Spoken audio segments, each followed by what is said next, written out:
clean vehicle tax credits were set to expire by the end of 2032, but that date has been dramatically moved up to the end of next month due to the passage of Trump's One Big Beautiful Bill.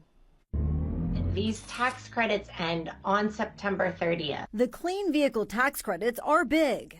It's up to $7,500 for a new EV, up to $4,000 for a used EV. Okay, so this is Labor Day weekend. This is the end of the summer. Everybody who is out, your kids, yourself, whatever, if you had summer vacation, right now we're at the very, very end. Tomorrow's Labor Day. Today is Sunday right here, August 31st. Dow Jones is 45,544 points. I'm looking forward to the day where it hits 50,000, so this way that will basically say that, I'll have significantly increased, because the only stocks that are going to push it to 50,000 are those Magnificent 7 stocks, which you probably should call the Magnificent 10 at this point. But right now the market has some slight sell-off, and the reason why that they gave was because of the job market report. That was, let me see if I can show it.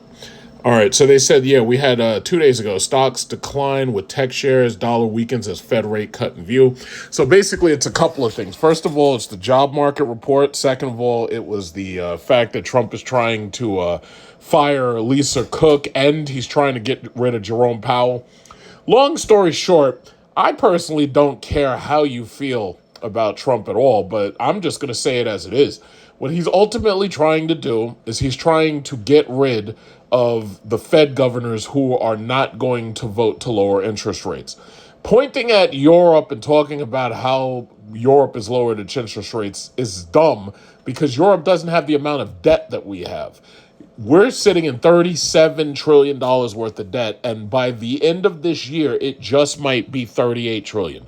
By the end of Trump's presidency, you can bet that it will be $40 trillion. And the sad thing is, I've gotten to the point where I'm tired of arguing with people, because most of these people do not understand enough about the economy to be able to make reasonable claims. For example, they don't know the difference between the national debt and the national deficit. They really don't. And it's sad because they don't even bother to try to figure it out or look it up. But when I make a claim that the Federal Reserve can't lower the interest rates simply because inflation will go up and we may have a reverse mortgage crash, or when I say that the Fed can't raise interest rates because then the national debt would become unpayable, some of these people, because of the way it's reported, I don't know what it is. I don't know if it's just the way it's reported or if it's that they're just not educated enough to understand it. They don't understand the difference between debt and deficit. They just don't. The deficit that we're running year over year is adding to our national debt. We're 37 trillion plus in national debt, and we're moving towards 38 trillion. And the bottom line is that influences what the Fed does. It determines whether or not they can cut interest rates. It determines whether or not they can raise interest rates. But we're at a point that there's so much debt that they have no choice but to lower them. But they can't lower them because they're afraid of inflation going right back up and cost of living getting even worse than it is right now. So, I really wish people would get educated on this. But the long story short, Trump is trying to manipulate the federal government. He's trying to manipulate the Federal Reserve, and the Federal Reserve has independence. He can fire people from the actual federal government, but he has to show just cause. So what they're doing is they're saying Lisa Cook lied about mortgages and this, that, and other, and she had like a third mortgage, and she called herself a primary mortgage. And so they're doing whatever they can. If Jerome Powell had anything strange going on with his mortgages, they'd be after Jerome Powell too. He wants to stack the Federal Reserve with sycophants. He wants to stack it with yes men who, oh yes, Trump, sure, Trump, anything you say, Trump, and they'll have their heads so far up Trump's ass that the Fed independence will basically go away. He wants to basically be a dictator. He wants to be a king. He wants to run the entire thing without any checks and balances whatsoever. I don't care how you feel about him. Our Constitution and our way of life, our way of law does not support that shit. So that's the bottom line. I really don't care how you feel. But I need to call it out for what it is. And that's the important thing. It has to be called out. These news media organizations are shit, all of them. And they're not going to call it out. Some of them, I don't even believe, understand what's going on. For example, this EV tax credit, for example. The EV tax credit is one of those things that shouldn't exist at all. Now, I benefited from it. I bought my car. I got $7,500 off. In fact, the total amount I saved was closer to $20,000. But it's one of those things that shouldn't exist because basically what you're doing is you're forcing the country itself to subsidize people buying luxury cars. That's basically what it comes down to. And then the thought occurred to me. I was like, you know what we're kind of seeing is we're seeing a replay of cash for clunkers. The government does this over and over and over. They just call it something different, and most of these people are too stupid to recognize it. Cash for clunkers was basically their attempt to get old cars off the road and then to force people to take on new cars, new car loans by giving them cash for their clunkers and getting rid of the old cars. So what we're seeing right now is basically the same thing. Most of you can't afford to have multiple cars in your driveway. You can't. Even if you have them paid off, the insurance makes it almost impossible for you to insure all of them simultaneously. So what they want is they want you to turn in your old cars and they want you to buy these new cars, these electric vehicles. Now, I've, complained about America's infrastructure is just not there. We don't have the ability to support everybody having an electric car because there's not enough chargers yet. Now, they're working on that. They're trying to build more chargers. China, for example, in their news, first of all, they got an electric car that basically does 300 miles an hour. And then on top of that, they've got these new batteries where they've got charging times down to like 5 minutes, which basically kills the main argument against electric vehicles that they take too long to charge. They've got charging down to 5 minutes. You take a look at Europe. Europe is not the same as America. Europe, they got nuclear power. If you go to France, they've got nuclear power in parts of Europe. So their infrastructure is totally different than ours. My bottom line is what they're basically trying to do is they're trying to force people to buy cars in order to juice the economy. That's what this really comes down to. Cash for clunkers was no different. And they're juicing the economy at the expense of the national debt because ultimately all of these tax credits and all of these tax cuts, these things go towards the national debt. We're running deficits and those deficits are getting added to the national debt.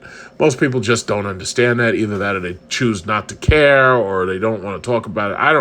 I don't know what it is. I don't know if some people even educate on this stuff because they keep bringing up the fact that you don't learn this stuff in high school. Long story short, they're saying U.S. dollar index down against euro after PCE data. Oil prices are lower with weaker demand expected. Fed funds futures price in 89% odds of a U.S. cut next month. Now, this is the reason why when oil went negative, I was telling everybody, yeah, you should buy oil, you should hold it, and you should collect the dividends. This is the reason. So as time goes on and more of these electric vehicles get sold, our dependence on oil is starting to show signs of reducing. It has been showing signs, but now you're actually seeing it on a year-over-year basis. So holding on to oil stocks and holding on to energy companies is still a good idea simply because the energy companies have to diversify themselves and they have to go towards green energy if they can't make their money off of oil. But ultimately, that's what's happening. They say major stock indexes fell on Friday, with technology shares, including Dell Technologies, leading declines, while the dollar weakened against the euro after U.S. inflation data kept alive expectations of a September interest rate cut. Now, here's the problem. When they say interest rate cut, they don't tell you what it's going to be cut to because they don't know. If they only do a quarter of a point or a half a point or something like that, that's not a real rate cut. Our problem is that the 30-year fixed mortgages that you're seeing have interest rates higher than 7%. Car loans have interest rates higher than 7%, new or used. What they're talking about is not the same thing that you're thinking. You think that interest rate cut means we're going to go down to 3% or 0% interest. That ain't going to happen. I'll say it right now. You know how they say never say never? No, I'm going to say never on that one. Unless we have like a war or some shit, the interest rates ain't going down to zero. Unless we have to have another just an actual catastrophic situation And that's not, most likely, that won't happen. Now, I can't say it can't happen. In 2018, when I bought my second house, I never could have imagined that COVID would happen. There was no way to imagine that. But once COVID happened and I saw how things changed very quickly, then you got to change your entire philosophy when it comes to investing. And COVID happened, but then right after that, we go to war or proxy war with Russia. I couldn't have imagined that was going to happen, even though it had been happening since, the Maidan coup and the Obama administration. It had been happening for a long time, but I couldn't imagine that we were going to basically go into a Cold War with Russia over Ukraine. I couldn't imagine that. And I couldn't imagine that at that point, gas prices were going to go up to $6. Nobody could have seen that coming. But the bottom line is, you have to put your money in places where you can be prepared. And my philosophy, as I've said, because I know there's a lot of people new to the channel, my philosophy is banks, oil, credit cards. If you're too late to buy tech stocks like Nvidia, Microsoft, Google, Amazon, if you're too late for that, you missed the stock splits, if you missed Apple stock split, my recommendation is banks, credit cards, oil. Those are the main things. If you simply go after those, they all pay dividends. I can guarantee you they're all going up. Americans are going to drown in credit card debt. Mark my words. Americans are going to drown in credit card debt. I maintain an 850 FICO score. I only charge what I can afford to pay off. I pay my credit card bill every night. I do not run revolving balances. I collect rewards points and I convert them to travel. The next trip I got coming up is Vietnam and Cambodia. I'm going there business class. And the bottom line is, I don't mess around when it comes to credit. There's two things I don't mess around with: credit and insurance. House insurance, car insurance. I don't mess around with those things. Americans in general are about to drown in credit card debt. There aren't a whole lot of new items on the market, but the thing about it is Americans at this point are addicted to shopping, and they're addicted to shopping on credit. And what I've noticed is a lot of these people have shit discipline and they do not pay their bills on time, and that's what ultimately subsidizes people like me who actually do what we're supposed to and pay our bills on time. So all I'm saying is you got to put your money in the best possible places. My recommendations, just to make it short, my recommendation: banks, credit cards, oil. American Express, Goldman Sachs, Visa, MasterCard, Discover. And if you've taken a look at the trajectory of those stocks, the values and the amount that they've gained while still paying dividends, if you take a look, you would see that I'm right. I was telling you to buy Wells Fargo, Capital One, Citibank, JP Morgan Chase, Capital. I was telling you about these things years ago. But my goal and my philosophy is ultimately low risk, high returns, and I don't like to have to spend a lot of capital to get it. So when my dividends come in, I reinvest them in the exact same way: banks, credit cards, oil. And dividend reinvestment allows you to constantly be buying more and more stock without you having to continue to put more and more of your own money into it. And this is the main reason. I don't care. There's people be poking at me, with crypto, and they poking at me about the values of crypto. But guess what? Most of these people, the money that they have sitting in crypto, they can't even get it out. And they're afraid to take it out, or they can't get it out. Some people have lost their codes. Some people have lost their hard drives. Some people have lost the computers that they bought crypto on, and they've just got money sitting in the ether, and it's untouchable. And that's one of the reasons why I actually believe that cryptocurrency won't go to zero. A lot of people who hold cryptocurrency are dead and they can't sell it. So if you can't sell it, then it's impossible for it to go to zero, because there'll always be some amount that can't be sold. So most of these things can't go back to zero. But what will happen is new investors if you put your money into one of those things right now, the price of it literally has to double in order for your money to double. If you bought Bitcoin at 100,000, because I don't know when the next crypto winter is, but it's probably going to be a deep crypto winter. But if you bought Bitcoin at $100,000, you have to wait until it's $200,000 for your money to double, no matter how much you put in. Meanwhile, I'm getting dividends because I put my money in and I get paid dividends. And some of these companies pay dividends monthly, some pay seasonally. And the bottom line is, it's like I constantly have an income because of those dividends. And I might decide, yeah, I could take these dividends and I could buy a toy. I could buy a remote control airplane if I want. I could buy a gun. You know, I don't have to spend my own money to do it. I could buy a vacation. I could buy business class seating. I could buy, I don't know, a condo stay in Vietnam or Cambodia. The bottom line is it's a constant income. Now, there were some people, oh, yeah, well, all you got to do is stake your crypto. But these are the same people I was arguing with about NFTs. And we see how quickly that entire conversation just disappeared.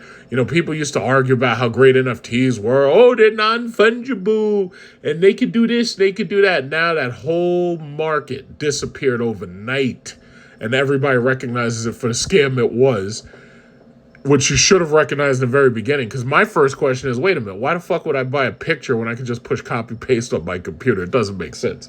And it never did make sense, and that's the reason why a lot of people lost a lot of money. Though you'll never hear from those people will never admit to it. You got these people like Bandman Kevo, who are talking about how they bought virtual property on a fucking video game. They're playing Meta, Facebook, virtual, and buying property in a virtual reality simulator. And I'm like, I guess it's true. A fool is born every minute, and then the other thing is true. Fools and their money are soon parted. Now, you can criticize me however you want. I'm sitting up in my house, my ceiling fan, you might hear it behind me, my ceiling fan running. I'm sitting up in my house. Do you have a house? Now, if I want to, I could get my keys. I could drive over to my other house. Now, I'm going to have to tell my tenants, excuse me, yeah, I'm coming over. I just want to come over to check and see how everybody's doing because, you know, we have laws and stuff. Bottom line is, can you do that? I got 2 cars sitting outside here right now, and I can pick and choose which one I want to drive. Can you do that? So anybody who wants to criticize, it's like, yeah, you can criticize, but bottom line is, as far as I'm concerned, my way works. It just works. So that's just how I feel about that. But this market sucks. Trump is manipulating this market, and he's going to continue to manipulate this market until he gets his way. And to some extent, when you're, 2020, hindsight is 2020 vision. It kind of looks like what he's doing is when he attacks certain things, he's driving the investment out of those things. And then it's like he lets his cronies and his friends drive their investment into those things.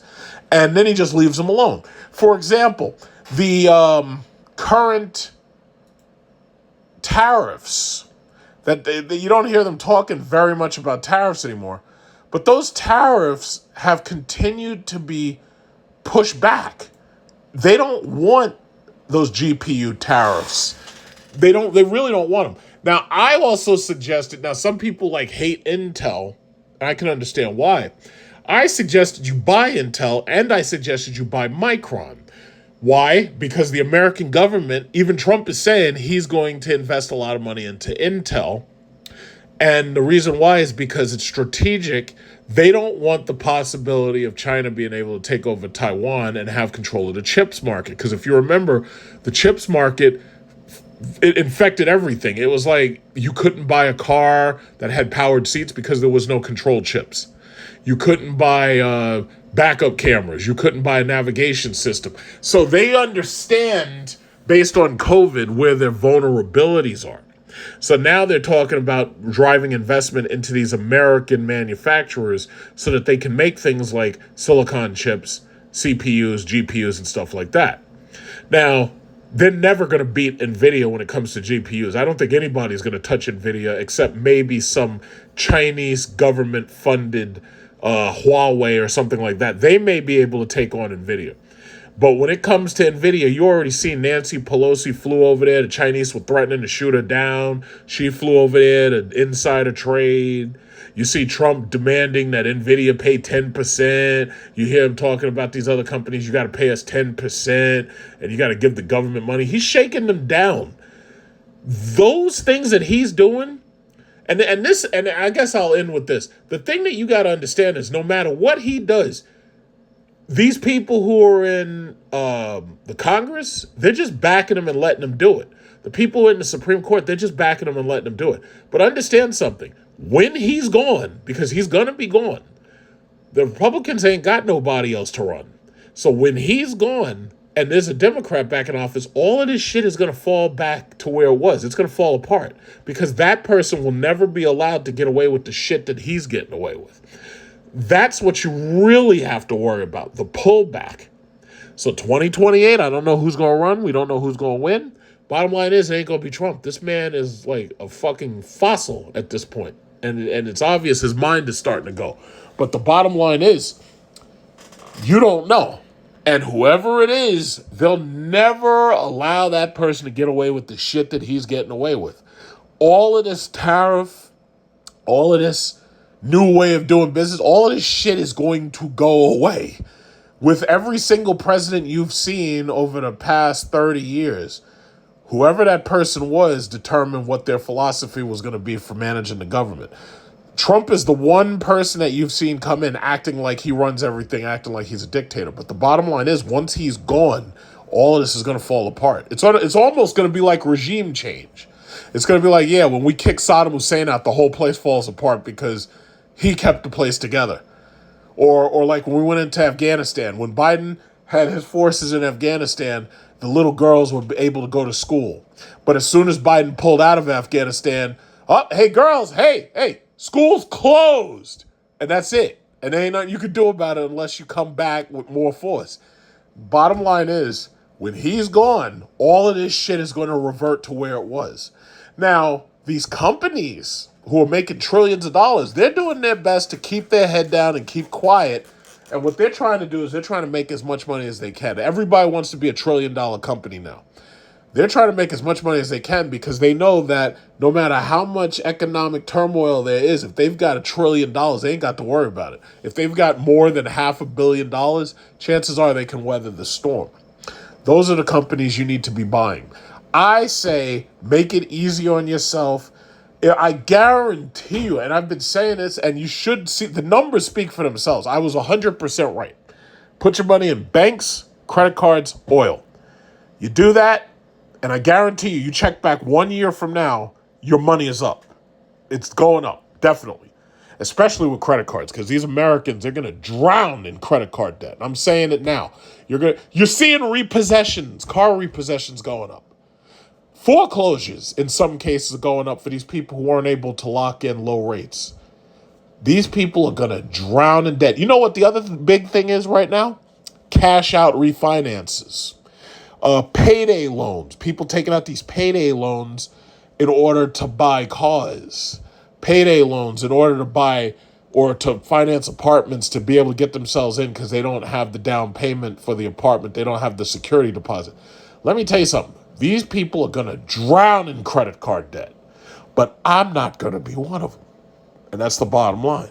So, again, I'm going to end like this. When you see me in the Philippines, when you see me in Thailand, when you see me in Cambodia, when you see me in Vietnam, please don't ask me how I got there. Because all I'm going to say is I explained it. I told you how I did it. When you see me driving around in the Cadillac, the electric Cadillac, when you see me driving around in that Jeep until I trade that and get something else, don't ask me how I got there. Please don't ask me. Please don't ask me, because I'm going to say, listen, I told you. I told you. See, you wanted to go to Bitcoin. I'm waiting to see your Bitcoin Lamborghini. I'm waiting to see that Bitcoin house. Do you realize, even right now, Bitcoin is, what is that shit, 112,000 or whatever it is? You need like 5 Bitcoins just to be able to buy a fucking house. That's ridiculous. But chances are you wouldn't be able to afford to buy them, and you also wouldn't be able to afford to buy the house even if you had it, because once the price on that goes up, the price of the houses go up too, because the market continues to get more and more unaffordable. So That's all I'm saying. When you see me and I'm making these videos, you know, it's funny. I make these videos in business class. I got these airplane videos. I got these videos on these tropic, exotic islands most of these people never even heard of. Like Seychelles. I was telling people about Seychelles a long time ago. Nobody even knew what the fuck that place was because Americans don't travel. Americans know nothing about geography. And my only thing is, if you see me making these videos, don't ask me how I got there. Because I'm going to just tell you, listen, I told you how I did it, but you just didn't listen. I was busy arguing with people who I knew were wrong. And now they asking me, how did I do it? It's like, please, don't ask me that. Because I'm going to tell you, listen, I told you how I did it, but you just weren't listening. I have to ask, is this guy right here with the Ram TRX trying a little bit too hard? Okay, so he has a tailgate, and his tailgate says war on it. I'm like, really? It's like, who do you think you are? You're Morton Joe from fucking Mad Max? So, yeah, his tailgate says war on it, and I think that's kind of funny. I do like the fact that he's got that Ram bar, and then he's also got the dinosaur T-Rex logos on the side, which is all fair game considering it's a T-Rex. And then he's got that plastic license plate cover, which is most likely going to get him ticketed by the police or pulled over by the state troopers. You cannot have license plate covers. They're not fucking around. In fact, I don't even think that truck's supposed to be on these roads because of its size and weight. But most of these cops don't know the law that well, so they probably won't come after him unless he does something wrong. It's too bad FCA is too fucking stupid to sell trucks like that anymore.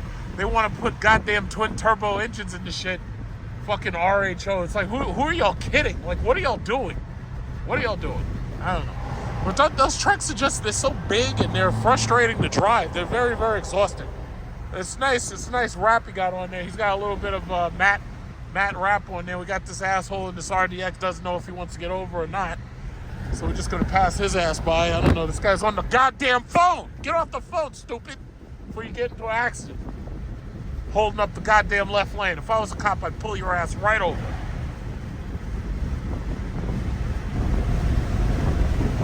I don't know what it is with these goddamn people.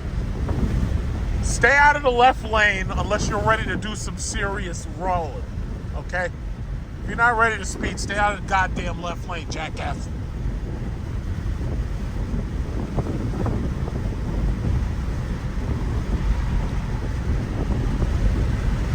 It rained heavily yesterday, but we have a nice day today. It looks like a nice day.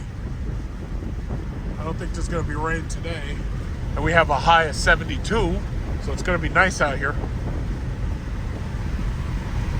So far, so good. So far, so good. You know, I find it so interesting how far people went to make their old Jeeps look like SRT products. So right here, this guy has an add-on rear valence. He has add-on twin pipes because, as you remember, the SRT models had the pipes right dead center. So you couldn't actually tow easily with it because, normally your tail hook is dead center and normally your exhaust pipes go to the left and the right. So then on top of that, this guy found the old Jeep SRT bumper, and he actually put the old Jeep SRT bumper on there, and he got bigger wheels for it to make it look more and more like a regular old Jeep SRT. So I just found that really, really interesting, trying to get a look at the bumper right there, But as you can hear, the thing is like, it's got a buzzy engine, and he also painted the calipers red, but that's something common.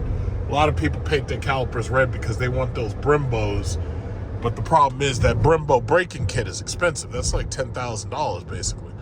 Depending, well, I mean, you can get it cheaper, but if you get it like brand new, rotors, everything, it's kind of expensive, and to get it installed and everything. But just found that pretty interesting. Every now and then I see a WK1G. Look at this guy. This guy's got a Range Rover. This fucking guy stopped. You're gonna get hit, man. You can't be on the shoulder. But that's what happens when you have a Range Rover. Them things break down. Freaking Range Rovers.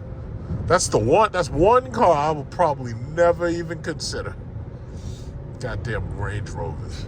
Things breaking down, and people got those Evoque Range Rovers. Those things are shit. But, you know what? Hey, listen, I ain't got to worry about it. But, yeah, that's the thing. Like, I think about my Jeep. It's like, I got to drive that thing. Because, you know, what I do is I unplug the battery so this way it doesn't die like it used to. So I drive it around a little bit, and then I unplug it, and then I just leave it there. But owning two cars, man, it's like, to some extent, it's like, it's a hassle. Especially when you're here in New York State and they keep raising goddamn insurance.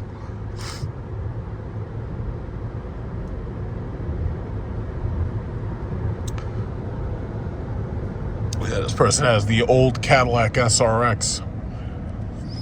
I had heard that, you know, they were talking about now, like lately, they're talking about people paying 7-year car loans, right?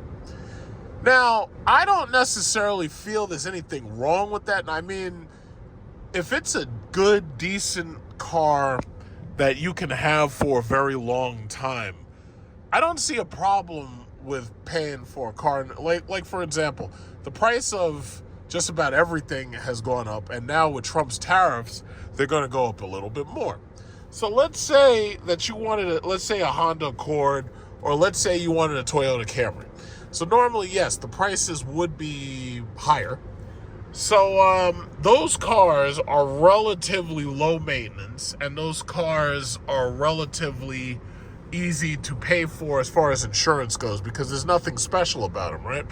So let's say you did need to stretch out the car note to 7 years. Yeah, you're going to pay more over time in insurance, but you also have to remember, you can mitigate that by making either extra payments, or if you get extra money, you can put larger lump sums down to pay directly to principal. There's usually no prepayment penalty anymore. They used to have prepayment penalties, but now the banks think it's so unlikely that you will prepay or pay it off early that they don't have prepayment penalties in most cases anymore. So my thinking is, it's like, if you needed to stretch out a payment on a car, there's nothing necessarily wrong with that, but it should be a decent car that you're going to keep for a long time. For example, a work truck. Like if you had a work truck, that would actually make sense, because like, you know, maybe you're using it for work and you know you're going to have this thing for a long time, but because of the price going up on these trucks, maybe you don't feel that you can make those payments initially, and you need some time to be able to grow your income using it as a work truck in order to grow your income. Now, I can totally understand that. So I wouldn't begrudge anybody for a 7-year payment. But you also have to remember, they had longer term payments than 7 years. When I bought my Jeep SRT had what was it? 8 years. It had 8 years, 96 month payment on it. Now, I paid it off early, but because of the fact that I had the Hellcat and the Jeep at the same time, it was like, yeah, that was really, really expensive. So the Hellcat was like 76 months, and the Jeep was 96 months, you know. So my thinking is, it's like, yeah, you know, if you can afford the maintenance and you can afford the insurance, then yeah, I guess, you know, it could work. But, you know, they've had even longer terms than that. Like they had 12 years, 144 months. I call it 12 years a slave. Now, 144-month payments, that's pretty goddamn extreme. But some people may need 144 months. Like, 12 years, like, that's the kind of loan that I would take out if a car was like $150,000 or something like that. And even then, per month, it would still be kind of expensive. It'd still be close to $1,000 a month. But the bottom line, and your insurance would definitely be high on that. But, you know, certain vehicles, like tractors and shit, yeah, you might not be able to afford to buy that up front. And you might need to stretch out the payments. But, I would avoid it. But some people, maybe they can't avoid it. So they have no choice. So, it's just one of those things. I don't begrudge anybody. My only thing is, try not to end up getting repossessed, because at that point I'm going to be laughing at you. It's like, if you make it work from a business point of view, you know, that's cool. But if you end up getting your shit repossessed, and sold on the dealer's market just because you were being greedy. I mean, no, you deserve to be laughed at. I'm sorry. That's just how I feel about it. That's a nice truck. This a Duramax. Those diesel trucks, you know, those things last forever if you treat them right. Those things literally last forever. Like, it'll be the apocalypse and that fucking that truck will still exist. Like when it's Mad Max and everybody's riding around on dune buggies and stuff. Wild. Everybody, what version of Trackhawk is this? Is this a Trackhawk right here? Is this a Trackhawk? Oh shit. What version of Trackhawk is this? I'm not seeing it. I'm not sure if that's got 707 horsepower. It's got a hawk thing. It looks like Sonic the Hedgehog on the side. I don't know. What version of Trackhawk is that? I don't know. So basically, in front of me, you see that there's a Cadillac Vistic right here. And I was trying to decide whether or not I should plug in the camera, the dash camera, in order to record that thing in front of me, because I thought that was pretty cool. I wanted to record it. So I recorded with the regular camera. So basically, this brings up the question about whether or not, you know, you want to use a regular camera while you're doing your dash cam recording, which some people actually do. The only downside is, once again, I really think that in order to do that, you'll really want to get a second camera, or you'll want to get a second camera that has a memory card. But the benefit of using one of these dash camera systems is that the dash camera system allows you to record without having to use another device, and it just records all by itself. But it also has the ability to record front and back at the same time, whatever input you give it. So I think that's actually one of the main benefits. But yeah, I'm gonna plug this thing up and get some road driving, so this way you can see what it is. And what I'm gonna do is I'm not gonna use my phone, because if I use my phone, you'll hear the microphone from my phone rather than from the device. So I'm not gonna have my phone connected to it at all. So this way all of the information comes directly from the dash camera instead. This Challenger Hellcat, you've probably seen me make videos on this one. This one is still sitting here with the hammerhead interior. Yeah, oh God, they're playing that music. Durangos, it's like, they gotta get rid of this thing. What's up? And this Wagoneer.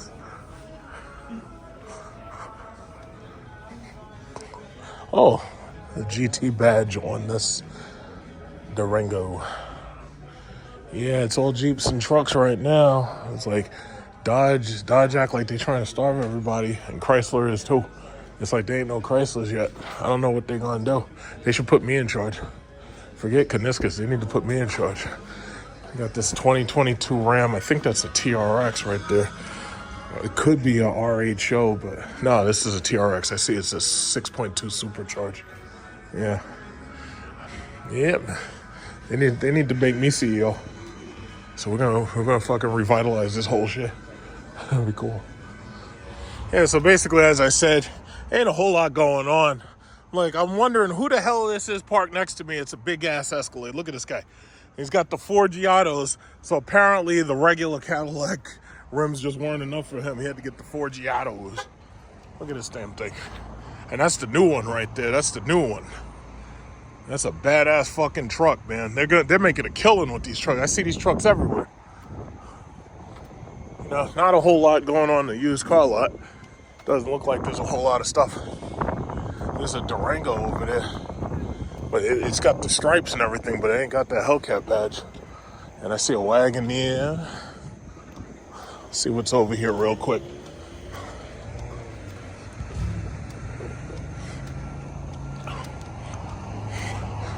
Old ass Mercedes SLK or CLK or whatever.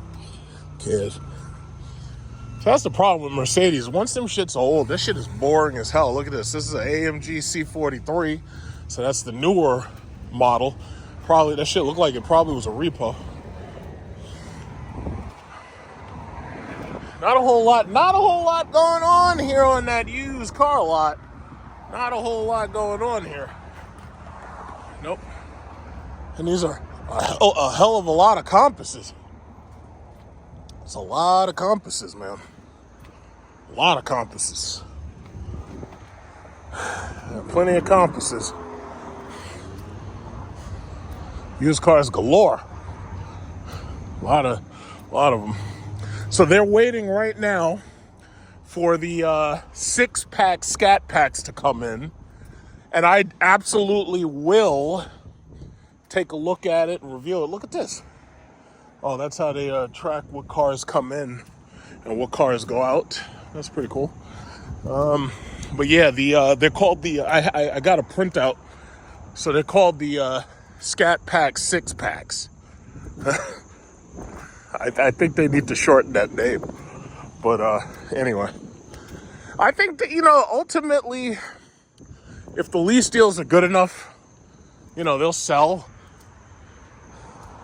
My only thing is, I really think what they need to do is bring back that V6 Pentastar.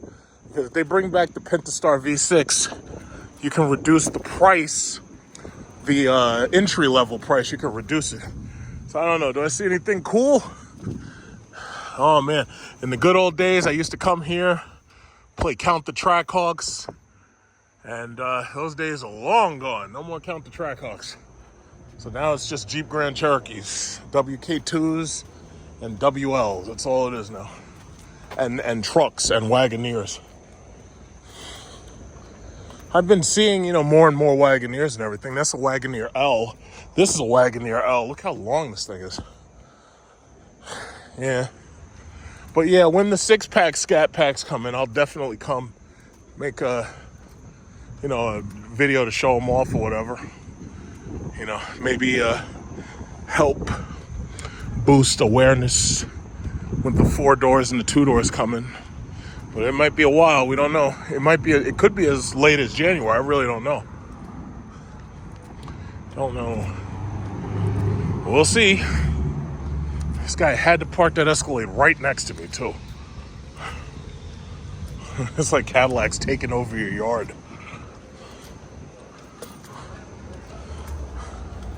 It's a big-ass truck. So, I got a Vistic on the road. This is the second Vistic I've seen in a couple of days. I'm starting to see more and more of them on the road now.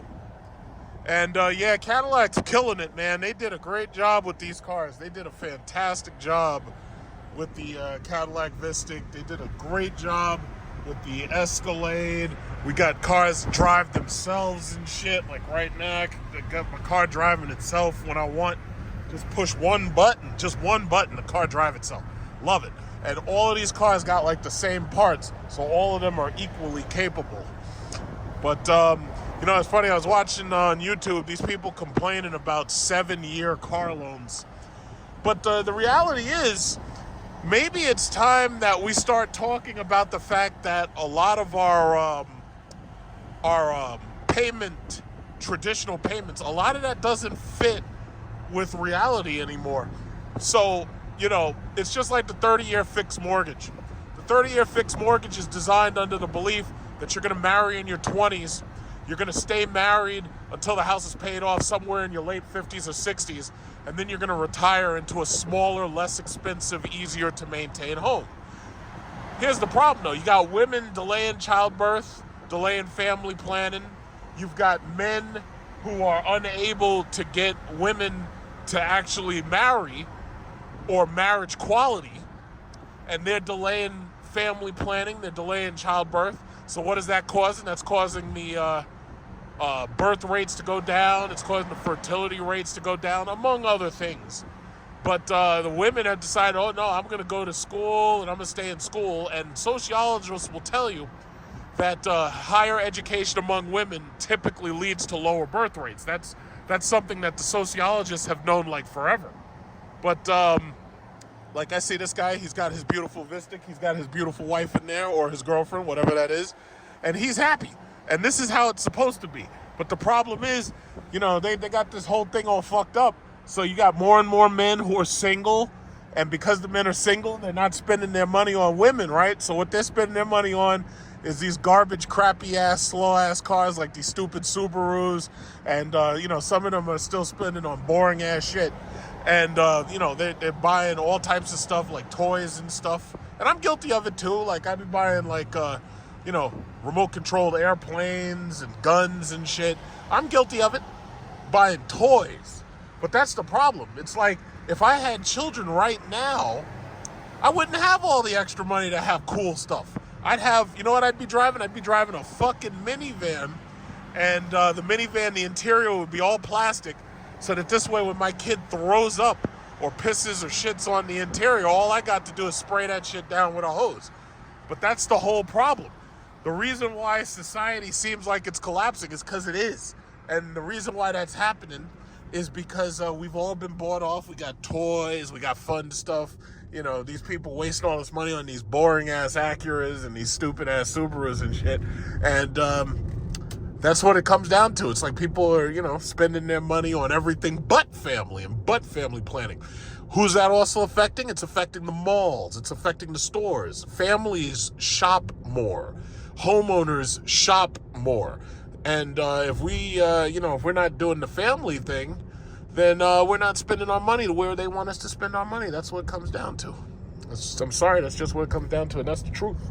That's the truth, whether you choose to accept it or not. Search your feelings. You know what I'm saying to be true. You see, this right here is family planning. Now, I don't see no daddy right there. I wish I saw the daddy, but I don't see no daddy. But he must be around somewhere because there's the kids.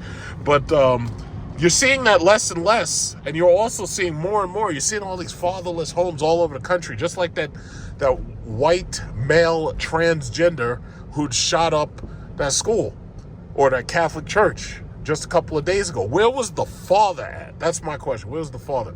But these women, they think, they could do it alone. They don't need a father. It's like, I could do bad all by myself. And it turns out that shit ain't true. It's possible for me to drive this car with my feet, but that doesn't make it a good idea. If the fathers were in the homes, because you know what? This is my philosophy, and then I'll shut up. Fathers raise feminine females, and they raise masculine males. Motherless households or baby mamas, they raise masculine females, and they raise feminized boys. Now, you can do with that what you like. You could think about that what you like. This guy got a motorcycle. This looks like Aliens versus Predator motorcycle. This is very interesting rap he's got there. But you could take that how you want it. All right, so I'm on my way to the Cars and Coffee meetup at Macy's Manhasset.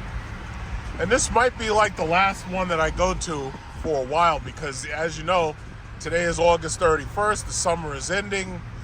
And at this point, everybody's getting ready to end the summer and go back to work.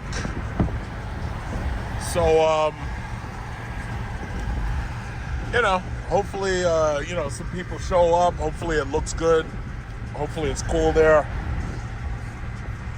And basically, what is it? I could ask AI in order to find out exactly how many days it is until next summer.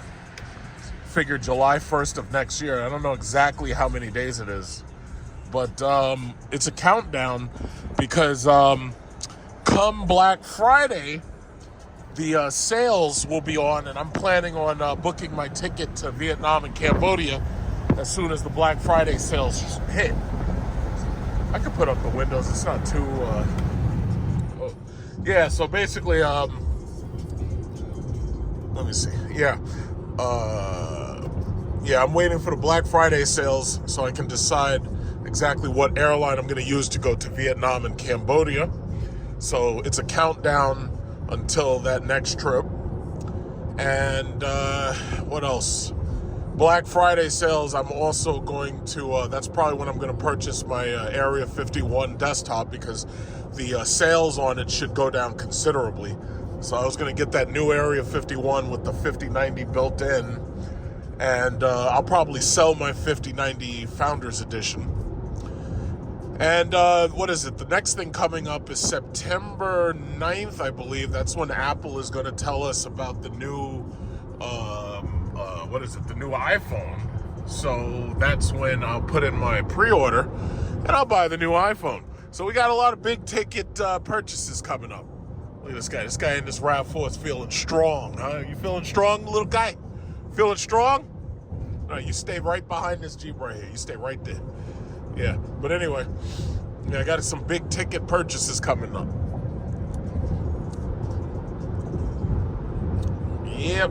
So I've already made videos talking about credit, and what you really have to do. The main thing you got to focus on is not paying interest. That's the main thing, and that's the reason why I wait till there's specific sales, because for one thing, the prices are obviously lower, but then on top of that, they give you the opportunity to get 0% financing, and sometimes they give you the opportunity to get 0% leasing, or sometimes you even have the ability to get free shipping, free handling, or whatever it is. But I'm going to make whatever purchases I make, because I mean that's basically $10,000 I'm talking about. So it's $10,000 worth of purchases. But then again, I don't know exactly how much a trip to Vietnam, Cambodia is going to cost, but I already know the business class flight is going to be at least $4,000 to $5,000. So that's at least, okay, let's say it's going to be closer to $12,000 worth of purchases, right? So what I'm going to do is I'm going to write my iPhone off as a business expense. I'm going to write my computer off as a business expense. And I'm going to write the trip off as a business expense. So because of that, I have to make all of the purchases this quarter. I have to make them obviously before January 1st, because that would be the new tax year. So I want to get all of those purchases done. I want to have all the receipts this year. Econ police. Oh, those are environmentally friendly police, I guess. So yeah, that's cool. But yeah, so that's like $12,000 worth of purchases that I have to do before January 1st. And you can best believe that I'm going to make sure that it's 0% interest, 0% for at least 12 months to 24 months or whatever it is. Now with the iPhone, I always buy Apple products on Apple Card, because when you buy on Apple Card, I believe you save 3%. You get 3% in cash back, basically, and that's like instantaneous as soon as you make the purchase. And I assume that phone, I think Apple is going to tell us that they're not going to raise the price on iPhone despite Trump's tariffs and all that nonsense. So I think the price is going to probably be about the same for the highest model, and that should be about $1,799. Now, if they surprise us and they push that shit to $2,000, but they give me the 2 terabyte drive, I'm ready to pay it. I don't care at this point. I just want that 2 terabyte drive, because when I buy this iPhone, I'm not going to buy another iPhone for probably until like iPhone 20. Since this is iPhone 17, I can wait like 3 years and buy iPhone 20 or something, because I don't give a shit about folding phone. Hey, a red lyric, beautiful. But anyway, I don't give a shit about folding phones. All I want is 2 terabytes of storage. That's it. That's all I want. So, other than that, I mean, I can't really think of anything else that's major coming up. You know, I basically have because see, the thing about it is this economy, with Trump and his tariffs, and with Trump with this, what is this called?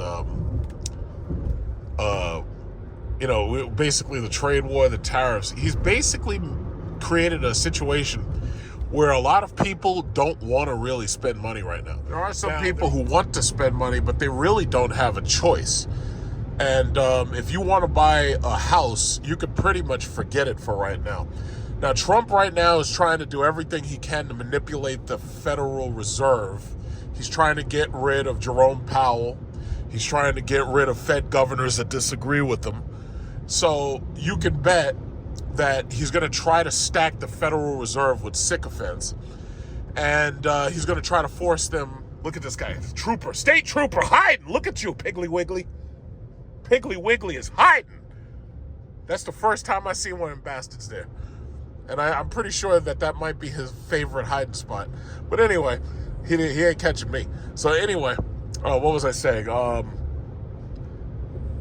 Yeah, he's trying to stack the Federal Reserve with sycophants.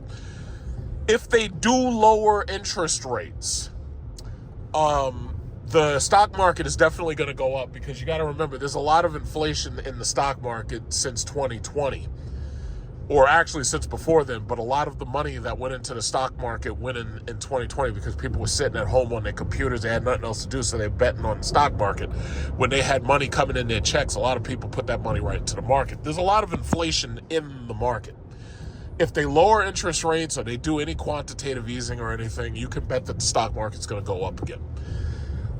I would also say that if they do lower interest rates, they believe that it's going to help the housing market. I think it's going to really fuck the housing market up. Why do I say that?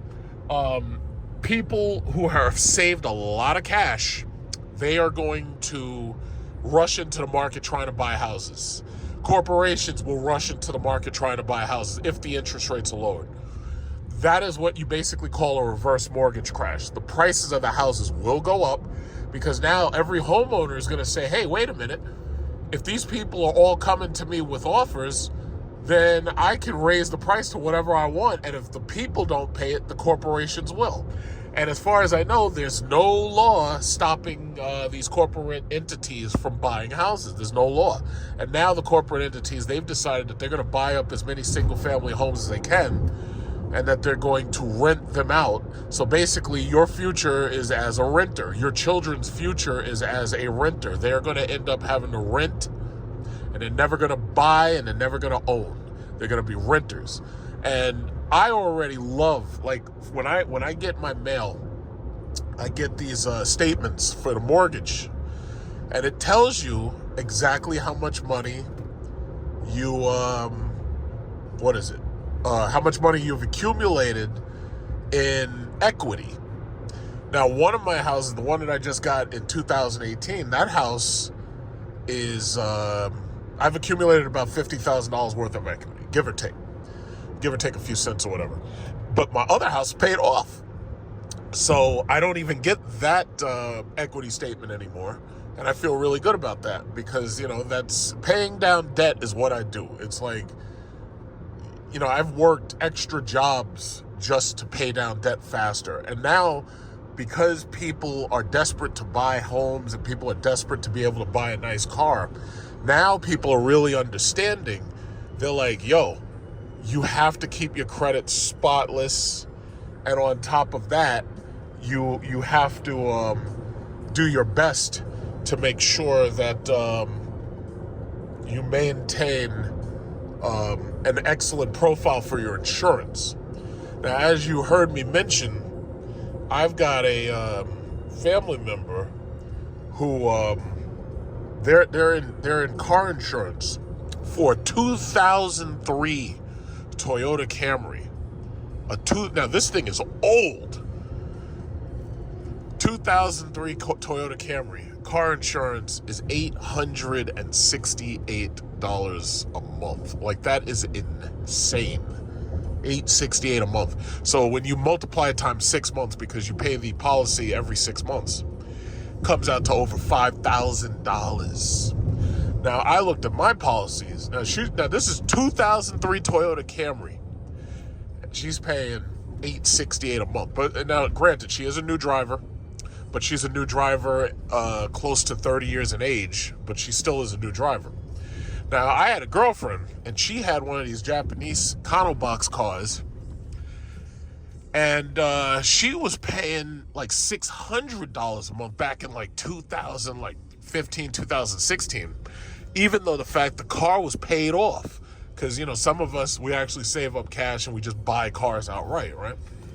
Oh, what is that? That's an ugly-ass Cybertruck. Churchill? Jesus Christ, what kind of wrap is that? That looks terrible. But anyway, some of us save up the money and we buy the cars in cash. And by doing that, now you don't have a car note. Here's the problem. If here in New York, even if you buy the car in cash, they can give you such a high insurance premium that it didn't matter that you bought the car cash. You're still paying top dollar, and that has to hurt. So this is Lakeville Road, and this is Community Drive. I forget which one I'm supposed to use, so I'll keep going up. I think it's Community Drive. Okay, fine. Wait, I'll just go up Lakeville. Whoop. Let's get past this light. Yeah, I'll just get. I'm pretty sure it's Lakeville. Yeah. Okay, I'll go up Lakeville because I think it was Community Drive, but it doesn't really matter because they're all connected. So you got to keep your insurance as healthy as your credit. You cannot let either one of those things lapse. You have to keep them both healthy. The only way to do that, this guy's got, what is that, Aston Martin? So no, that's a Jaguar. He's leaving probably the car meet. It's 10:06 right now. And these guys usually stick around until between 10 and 11. And the Macy's opens up at 11. So they'll be out of there pretty soon. But no, you have to keep healthy car insurance and you have to keep healthy FICO scores. Your credit score has to be healthy. Otherwise, they take you for a ride on everything. And, it's funny because I used to have to argue with these idiots on YouTube. Oh, you don't need credit. Yeah, okay. And what's funny is, and this is what kills me. You get these morons talking about, oh, yeah, well, I'm not playing the credit card game and you don't need credit. And I'm like, you do realize we're in a society now where if you want to get a job, these people are checking your goddamn credit to make sure that your credit is strong or good. And when they check your credit, they're seeing everything. They're seeing your, what is it called? Your marital status. If you have a divorce or if you're married, they're looking and seeing who your co-signers are. When they get a credit report, they see everything. They see how many cars you got. They see how much you owe on your cars. They see if you have a house. They see how much you owe on the house. They see if there's somebody co-signed with you. They see everything. And these people, oh yeah, but I'm not playing the credit game. I'm like, well, listen, if you've got like $10 million in cash, then yeah, you don't have to play the credit game. But for the average person, no, you playing the credit game. If you ever want to live like this, like you want to have nice houses and shit, if you ever want to have anything nice, chances are you're going to have to play that credit game. You ain't got no choice on that. Okay, yeah, I was wrong. I was supposed to go up the next block, but that's okay because it's just right down the block. I've actually had to come over here before for doctors and stuff because they got a lot of medical systems over here. It's a medical suite they got. I came over here for like an MRI or a CAT scan or something. I can't remember. It was a long time ago. But yeah, I had to argue with these people about the credit game. And I'm like, no, you really do need good credit. If you need an operation, they may check your credit to see if you can afford to pay the bills that come afterwards. If you're going to get certain jobs, they're checking your credit. And a lot of these jobs are high-paying jobs, even the civil service jobs. Like if you want to be a motorman or a conductor, they checking your credit. It's like, it's amazing. Like certain jobs, absolutely. Like if you want to be a pilot in some cases, they checking your credit. Because the last thing they need is some depressed moron who's trying to fly the plane and decides he wants to cut the goddamn fuel engine supply off. And next thing you know, he crashed the goddamn plane. They checking your credit. Look at this. Okay, we got the optic, we got the lyric, we got somebody behind me who can go around. One of them, oh, that's the Vistic right there. Yeah, that's right. Go right around me. And that's that orange. Oh, that's nice. Yeah, one of my friends, he just, supposedly he's about to buy the Vistic. And I was talking to him about it yesterday. And he's probably going to put YouTube videos of it up. And the Vistic's an awesome car. It's basically a bigger version of this with 3 rows. It's the same. It's basically the same car. It's just got a little bit more in terms of size and space and amenity. But not. It comes with pretty much everything my car came with. But of course, the price tag is higher. It's like between $80,000 and $100,000. But it's a great car.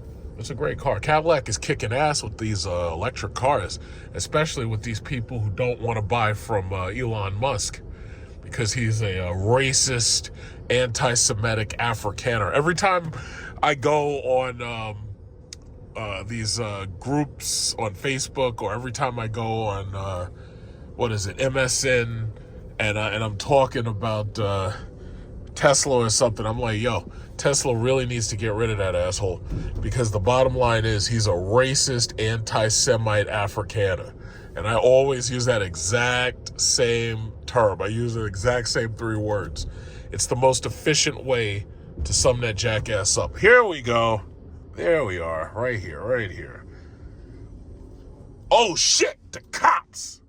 The cops is coming. Look at this. We got Nassau PD rolling up.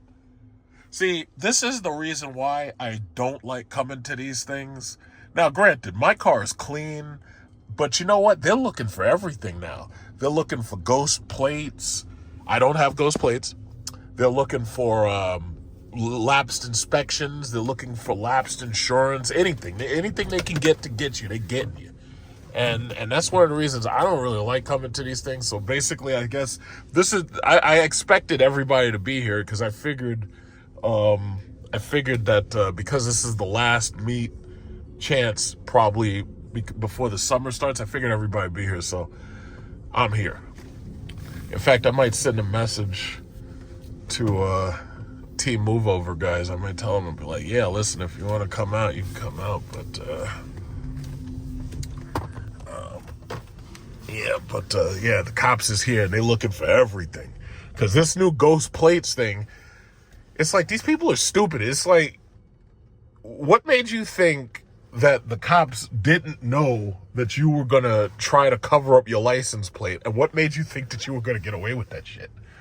It's like they're going to be all over your ass. It's like, you can't get away with that shit. You're not getting away with that. If you got covered plates, they coming to get you, boy. All right, so let's go look at these cars. This is pretty much the last time I'm going to do this summer. I guess everybody, at about 11 o'clock, they're going to leave. So that's about 40 minutes from now. So let's go look.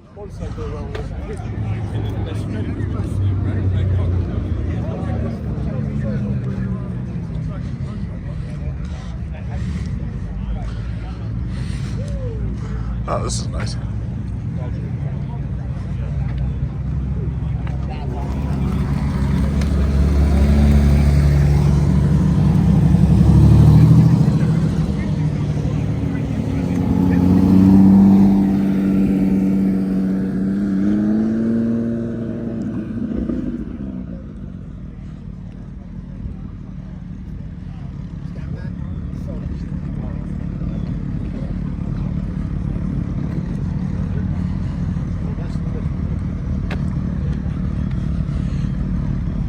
Oh, there's a Dodge Viper coming in. Green Dodge Viper.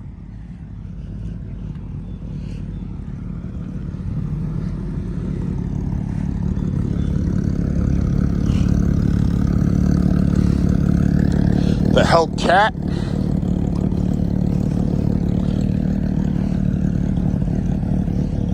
It's got these twin pipe things on there. Got the girl right here with the GT3 RS.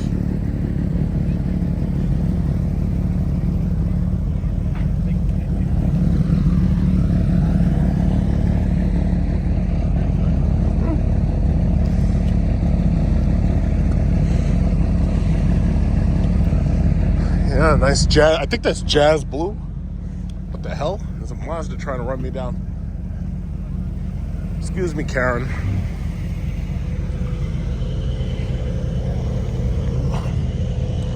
Got the Mercedes. I think this one is the, I think this might be the V12 model. Yeah, this guy's been here. I saw him last week, or the week before last.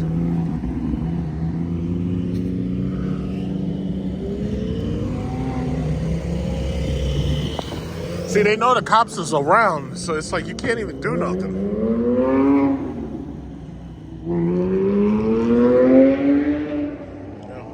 Yeah, this is that V12 Mercedes. This is pretty. Now, the new E-Performance S-Class is really nice. But this model is still really nice. This is still a really nice model. It's like for the people who don't like the Tesla screen inside, this is really still a nice model. If you got one of these, this is nice. God knows how much it costs to fucking fix this thing. But, yeah, nice. Yep, the Hellcat days is over. It's like Mopar used to run these goddamn car shows. They just gave that shit right up. Got the C8 here. This is a Z06. From what I can see, yeah, it's a Z06. Yeah. What's her name? ATQ official OnlyFans star. She just got herself a white Corvette C8. I don't think she got a Z06 though, but she didn't show the sides of it.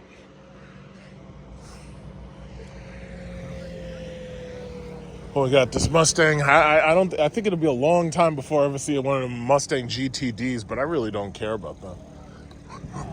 Yeah, Mustangs, I just not interested. Is this a Demon? Oh shit, we got the Demon 170. Oh shit. Oh yeah. Everybody sold their Demons. It's like that what I keep saying about the fact that everybody who I know who had a Trackhawk and most of the people who I know who had Hellcats, most of these guys have sold all that shit. They sold them.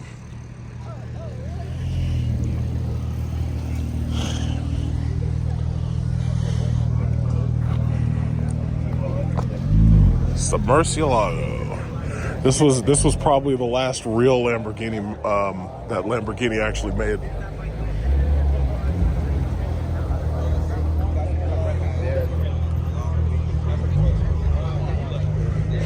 Yeah, I ain't seen them Viper ACR.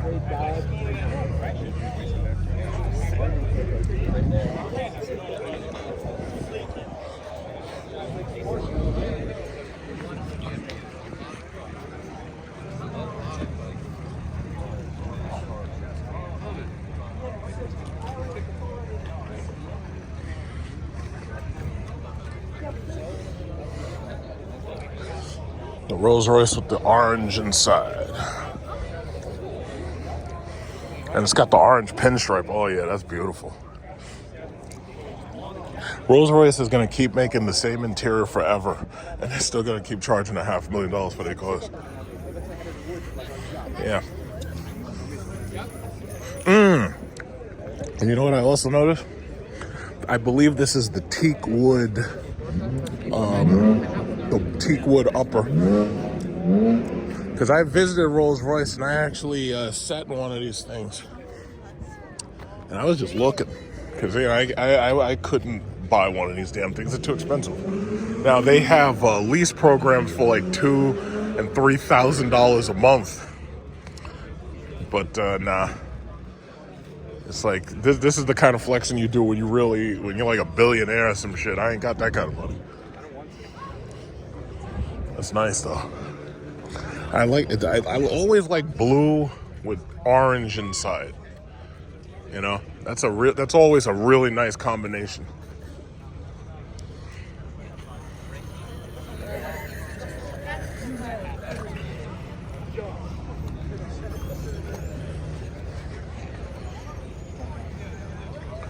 There's a Trackhawk with a Demon hood.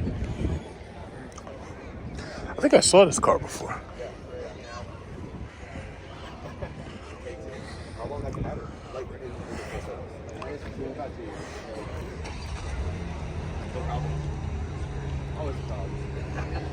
Oh, this guy pulled up with the...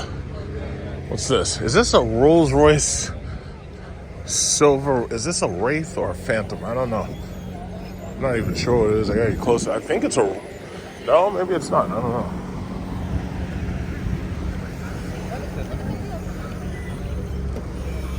Nope, it's not a Rolls. At least I don't think so.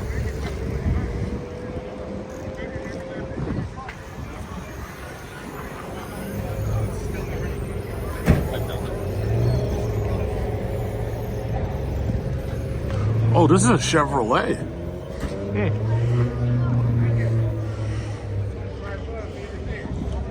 Wow. Cool.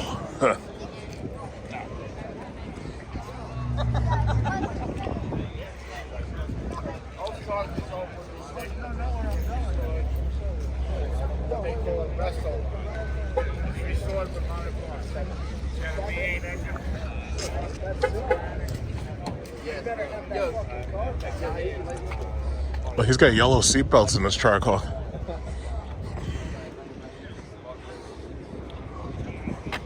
Now, where'd those cops go? We got another GT3 RS over there. And that pastel paint color.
Is this one of those RS8s or RS7?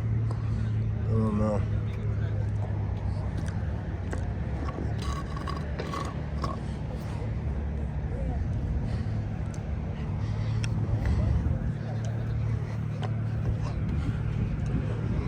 Might hit the sun. Oh yeah, this is an RS7. I figured it had to be.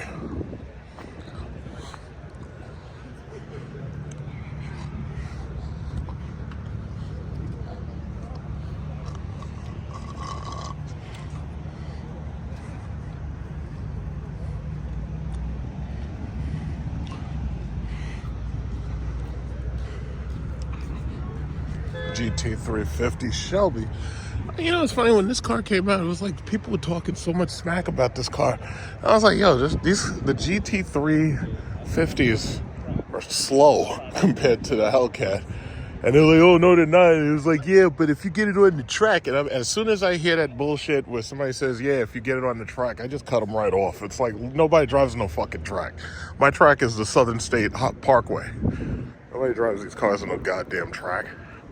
I'd love to get a poll of all of these people here and ask them, excuse me, how many of y'all have taken your cars on the track? And I guarantee the answer is less than 5% of them. Ain't nobody going no goddamn track. We don't have no tracks. This is not like Indiana. We ain't got no tracks.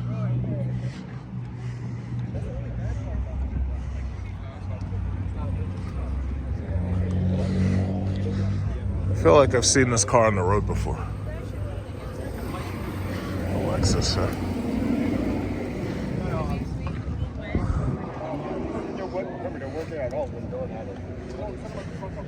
I believe this is a Commodore Holden. It was the Chevy SS variant. GM built these. Yeah, it says SS on the back, but it has those badges. I believe this is a Commodore Holden. Unless it's a Chevy SS that just has the badges on it. They make those in like Australia or something.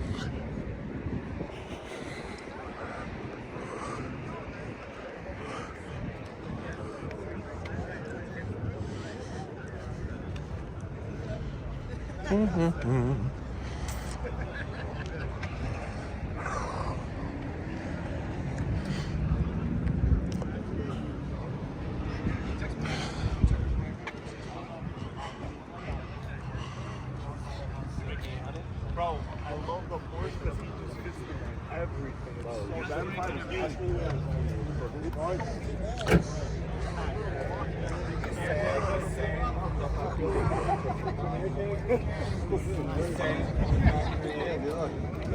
They'll steal this car. They'll steal this while you're driving it. And of course, I have to see what number this demon is. Well, he had to. Man, he must have just pulled this out of the warehouse.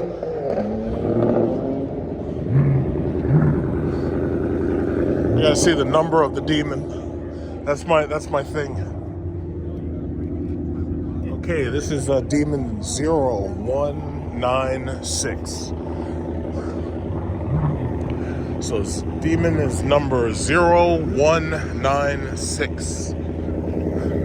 Anytime there's a demon, I have to find out the number of it. See, that's what that moron Elon Musk should have done with the Cybertruck. He should have numbered them.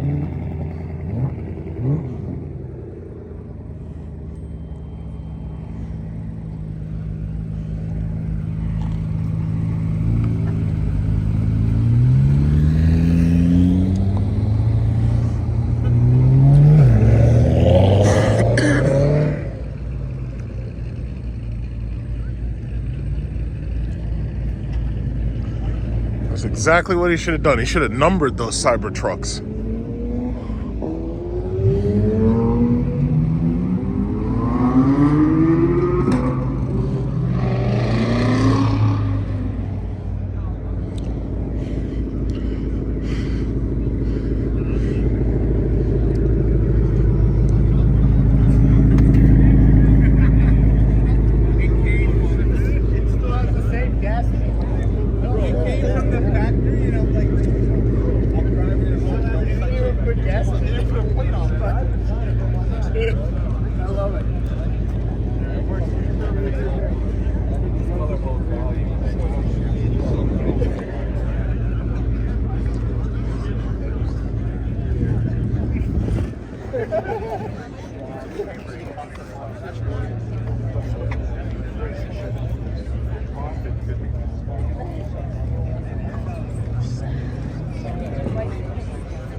Have mercy. I love it.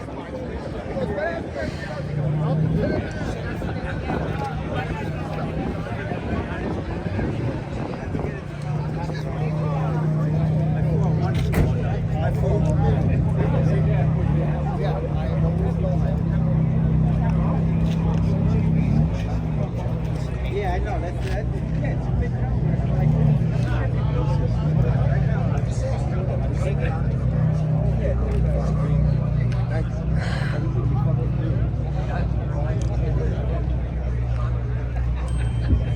Love how everybody's trying to stand in the shade. It's really not hot out here. It's just the sunlight. It's just direct, hot sunlight, you know?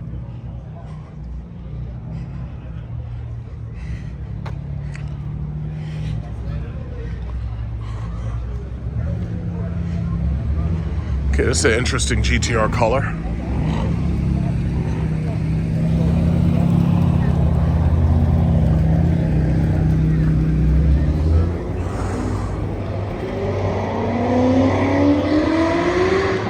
You know, it's funny, those Mustangs, they make so much noise, but they're barely moving. Like, I just find that weird. Make a whole lot of noise for a car that's only doing like 12 miles an hour. It's the most common color.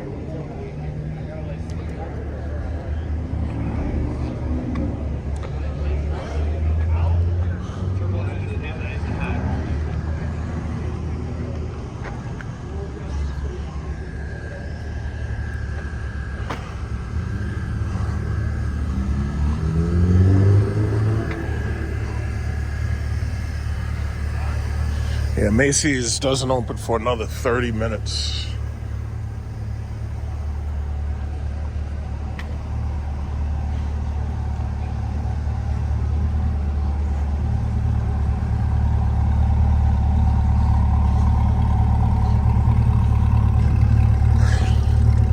Well, one thing I have to give Corvette, thanks to the fact that they've mass-produced these C8s, it's like you can go to a CarMax lot and you can find a C8 there for between $50,000 and $70,000. So, I would never recommend one of those as a first car, or even a second or third car. That's something you buy when you're retired. But it's cool that now the American market has a rear-engine sports car on the market. So, the obvious thing you're going to do is take that thing and turbocharge it or supercharge it or something like that, and easily you make more power than what they're putting out. But the problem is it's just not balanced and it's not designed for that. So most of those cars that are overpowered, they end up crashing into trees and going over the sides of cliffs. But we've got electric cars now that are so fast. China's breaking speed records. They beat the guy's speed record.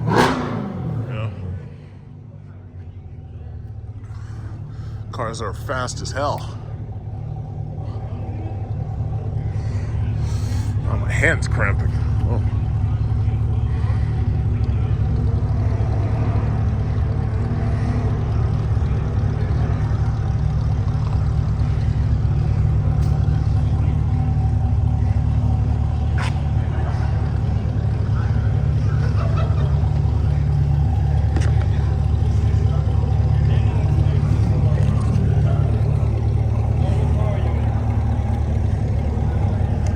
In fact, I think this guy's got something going on under there, because he's got blue tailpipes and everything.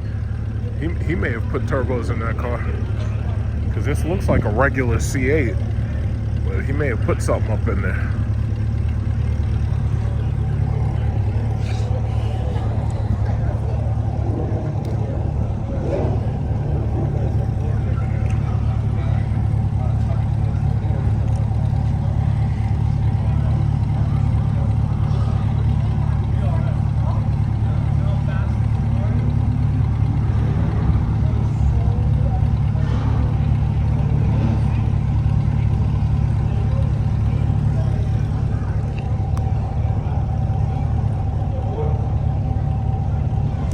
Yeah, so this is it, man. Summer's over.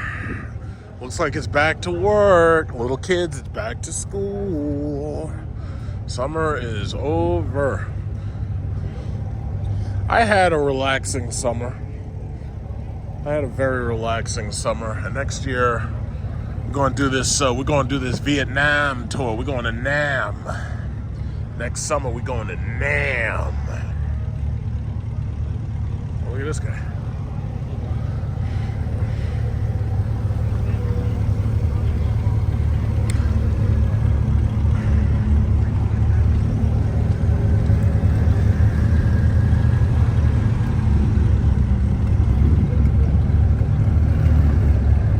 I don't know, there's something about Ferrari, it just doesn't do it for me. Doesn't do it at all. Lamborghini is the choice. It's like, basically you gotta choose between Ferrari and Lamborghini, and to tell you God's honest truth, Ferrari does nothing for me.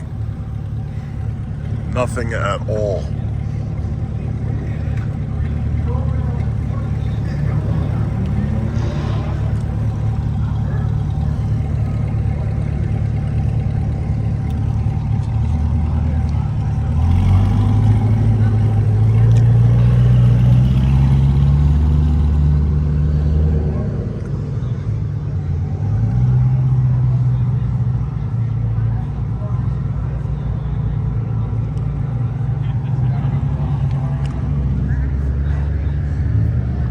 Mercedes is leaving. Oh, the Lambo's leaving. And they're coming this way.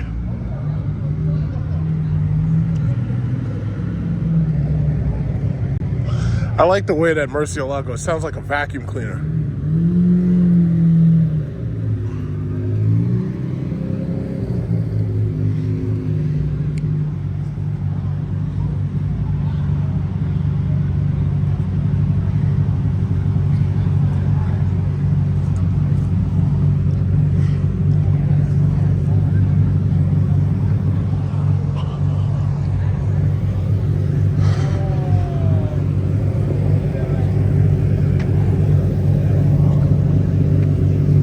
Oh, the Rolls Royce is leaving.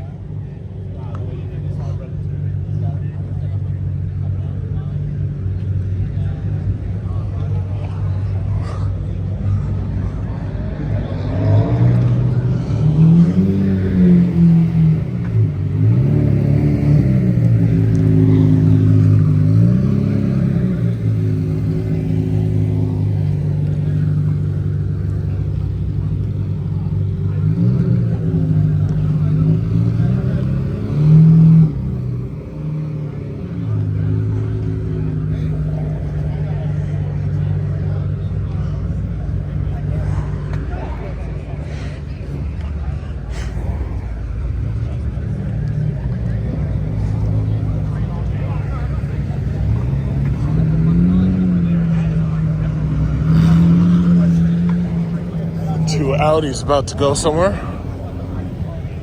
I guess everybody's leaving. It's 10:36, but I guess they don't feel like waiting until 11.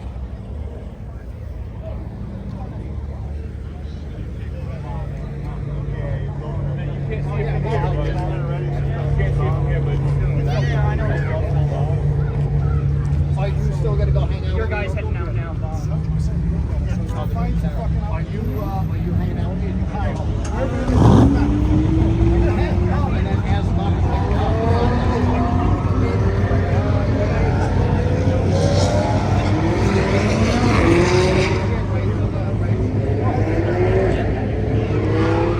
The Hellcat's leaving. I guess everybody's getting out of here, I guess.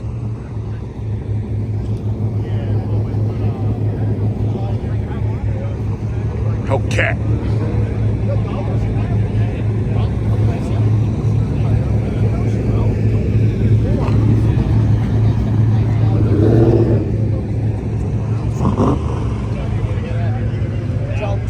Well, I guess that's about it. Looks like it's back to school soon. Back to school. Is this an i7 or is this a 760? It probably is a 760.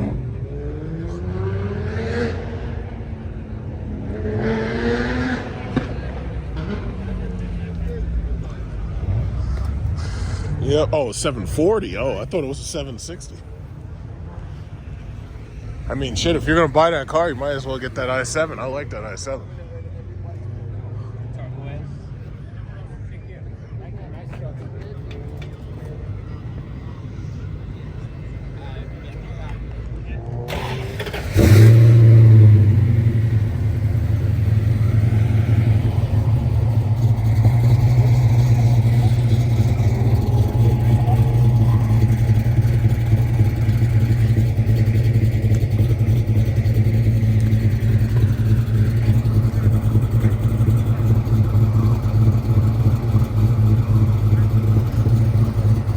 See, eventually, what I'm going to do is I want to buy those recording sunglasses. I was wondering if Apple's going to make their own pair. But I want to be able to just walk around, you know, if I got my coffee or whatever, I want to be able to just walk around and record without having to hold the phone up. Yeah, so I guess that's about it. Looks like that's about it. It's like, this is over. Everybody's left. Everybody's up out of here. So I guess that's that. Back to school, everybody. Time for back to school.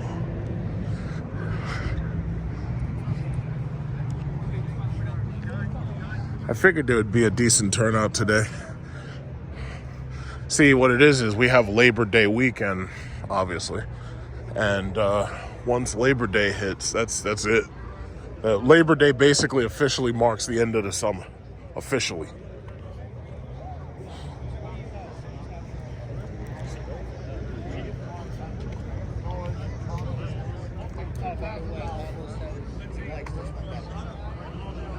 Yeah. All right, I'm getting about. Oh, shit. Piggly Wiggly just came out of nowhere. It's a woman, so that's the reason. She's up there looking for problems. She just came out of nowhere. Jesus Christ, she scared the shit out of me. I don't know I don't know where she was. I don't know where she was watching, but you know, she was just camping. You saw her come in, you see her leaving. Oh, because when them lights come on, there's a problem. Police, man. She ain't playing. She's like, yeah, I'm gonna get some collars and I'm gonna make a name for myself. Because I'm the top cop.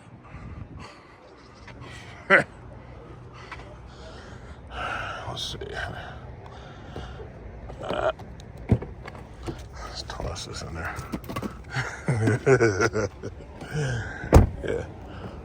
I'll clean it later. But I keep the car relatively clean. And I hand wash it, so I can do whatever I want. I'm the top cop. Okay. Looks like the Demon's getting ready to go. And the purple, I guess they're moving those cars closer together so they can take a photo. It's amazing how much bigger that Demon is than that older Mopar right there. But even more so, it's amazing how much bigger the new Charger STLA platform is than the old ones. Like, these things are freaking monster trucks now. They're not cars anymore. It looks like a car, but it rides like a monster truck. Oh, no turn on red. Yeah, they make you wait for this long-ass light. Well, that's the end of the summer, man. Yeah, I can't wait. Like, we got the Apple store right up the block. And I can't wait till these bastards tell me, okay, yeah, we've got the iPhone 17. Come get yours, you know? I can't wait. It's like, I'm tired of waiting. I don't want no stupid Android. I don't want no goddamn flip phone. I don't want that shit. I want my iPhone. I want my Apple phone. So Lucid, I wonder, is that a test drive or is that person, did they buy it? They probably bought it. Lucid's been selling decently, but the bottom line is Lucid, Fisker, and Rivian needed to understand you got to get these cars under $50,000. If you don't push these cars under $50,000, Tesla's going to eat your goddamn lunch. Because these Model Ys, I was looking at the price of these things. Under $50,000 for the Model Y, under $50,000 for the Model 3. And they've made some interior improvements to make them better cars. But then I was also looking at the number of other cars that are under $50,000. You've got the Honda Prologue. You've got the Chevy Blazer EV. You've got the Chevy Equinox EV. And they have a new Chevy Bolt coming, so that's going to be even cheaper than the Equinox. And we're steadily getting a bunch of cars that are under $50,000. Volvo has the EX60, and that's under $50,000. But yeah, why are you speeding up? You see, you stupid women and you freaking over-aggressive car driving, and that you know you're gonna hit somebody. It's like you need to slow that piece of shit down, a fucking stupid CRV, before you crash that shit into a real car that somebody actually cares about. It's like, I don't know what's wrong with these people. So you get there driving aggressively and shit. I should never hear a RAV4 rev its engine, ever. But anyway, what was I saying? Yeah, well, we got a bunch of cars under $50,000, and the problem is that as these cars get more and more expensive, the insurance gets more and more expensive, and now you're literally dealing with a cash-strapped market. And your new car purchases, most of these people ain't trying to spend over 50 grand. You know, me personally, I think the limit that I would spend on a car is under $100,000. I can't see spending over $100,000 on a car only to watch myself lose $30,000 for depreciation. Like, I can't see it. I cannot see it. And now it makes so much more sense to just lease everything. It doesn't make any sense to buy this stuff. Now, this car, I'm probably going to keep this car, because this car was made fully loaded, and if I were to try to buy another one, you don't get any benefits. Like, I wouldn't get my free charging, I wouldn't get this tax credit, I wouldn't get the GM discount that I got. I got a $5,000 rebate because they had to cancel my 2023 order and they gave me 2024 instead. So the bottom line is, it's like I saved like $20,000 on this car, and this car was fully freaking loaded. It really wouldn't make any sense to give this car back. Whoa, Rolls Royce. Oh man, I gotta follow that guy, find out where the money is. But yeah, it really wouldn't make any sense to trade this car in. That would be a stupid move. In fact, what really would make more sense is if I just wait until the lease ends and then just pay it off and, you know, go by the payoff, find out what the payoff is. Because I was looking, you know, I like to be upfront with the shit, but I was looking at that Mercedes S-Class. The price of the car was not the problem. They wanted, what was it? They wanted like $75,000 for it, and it only had like 15,000 miles on it. My problem was the insurance. The insurance was telling me, they were like, yeah, if you want this, it's going to be $750 a month. And I'm like, wait a minute, you want $750 a month on that? That's stupid. Because insurance has steadily gone up. I remember when I was only paying like $500 a month for insurance for one of those cars. And now you're telling me $750? Shit. That's a whole nother car. That's just dumb. But some of these people, and I think that's probably the problem with the way people buy stuff. Some of these people buy the cars outright cash, and they'll pay the insurance monthly. Or what they do is they buy the car cash, and then they use their business to afford the insurance, which is something I really should look into, getting business car insurance or commercial car insurance. I should look into that, but I don't know. In some cases, it can be actually higher, especially if, you know, if they're giving you the rates of somebody because they think you might be doing rideshare. So, I might look into it, but I don't think I would do anything serious like that. Let's see what's going on at Lucid. I'm pretty sure the Gravity is sitting right there. Yep. That is the Gravity. I think that is like the ugliest color. They should have had like silver on it. Oh, is that the Sapphire? No, it's not. That's not the Sapphire. That is the Lucid Gravity. To compare the Lucid Gravity to the Cadillac Escalade IQ is stupid. Even though the price is similar, the Cadillac Escalade is obviously an SUV, while the Lucid Gravity is obviously a minivan. When you look at the silhouette, it's the same silhouette as a Chrysler Pacifica. It's the same silhouette as a, what is it called? A Kia Carnival. It's like, if you're going to put a third row in these things and you're not going to make them look like a dinosaur, like a T-Rex, then no, you're going to end up with a minivan. And that's just what it happens. That's just what it is. Sorry, that's just what it is.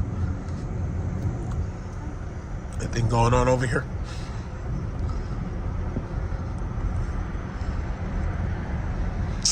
Okay, got the Tesla charger. Got a Tesla charger right there.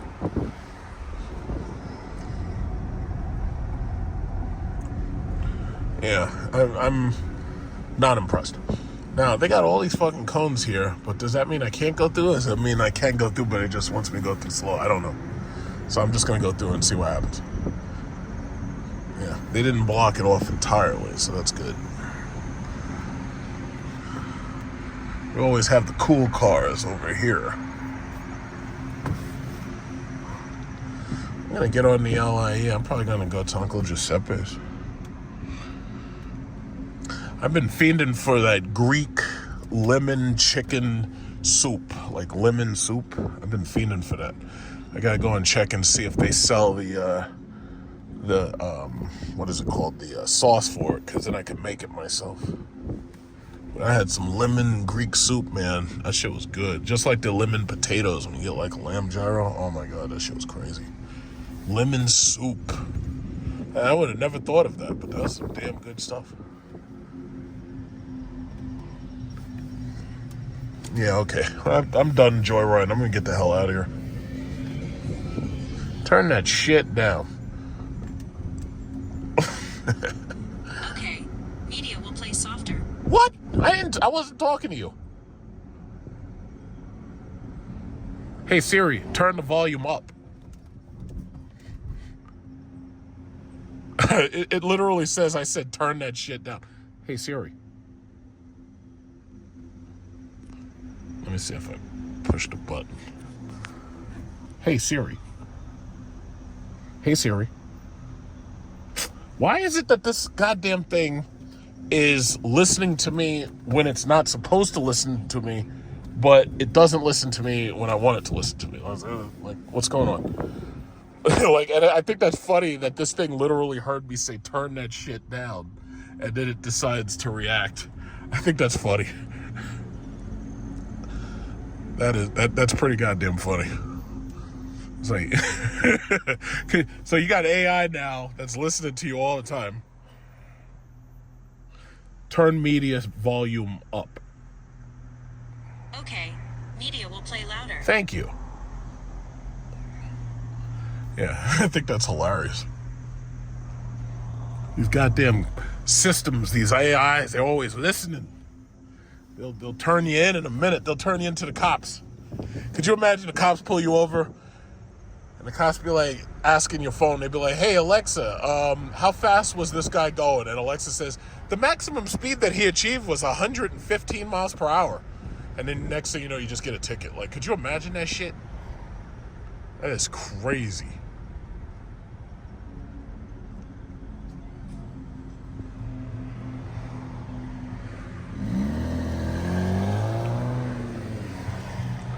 That is crazy.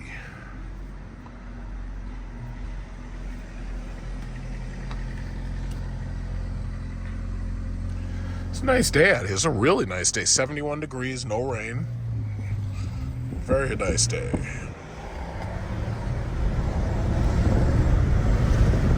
I gotta say, man, I'm seeing, I had an Escalade right behind me just now. Those things are selling, man. Those things are selling like crazy. I've seen them cars everywhere. Everywhere I go, I see them Escalades. It's like I could almost play a game, count the Escalades. The Escalade is a better vehicle at this point than the Range Rover is.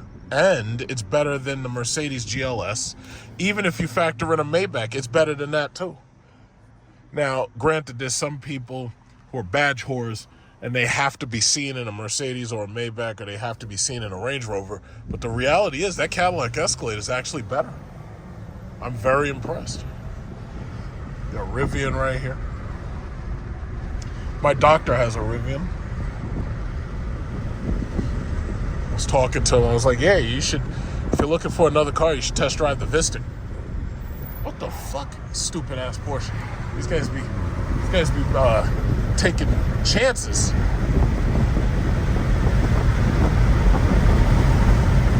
Whoa, what's this? Oh.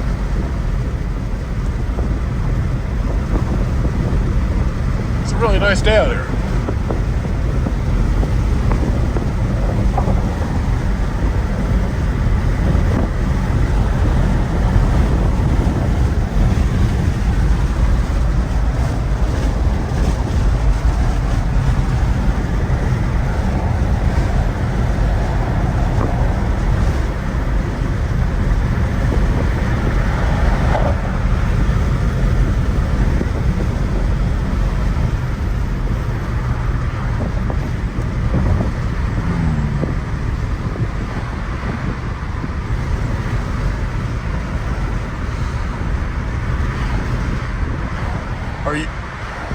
I guess maybe they forgot that blinkers on.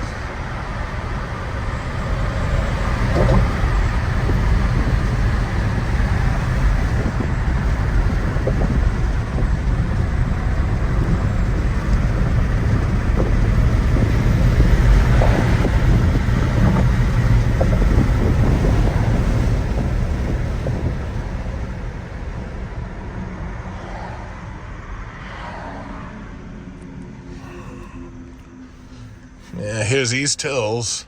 Same people who told me, oh yeah, you want a Jeep Tricloak? Yeah, well, it's going to be $30,000 over sticker. And I laughed at them and left.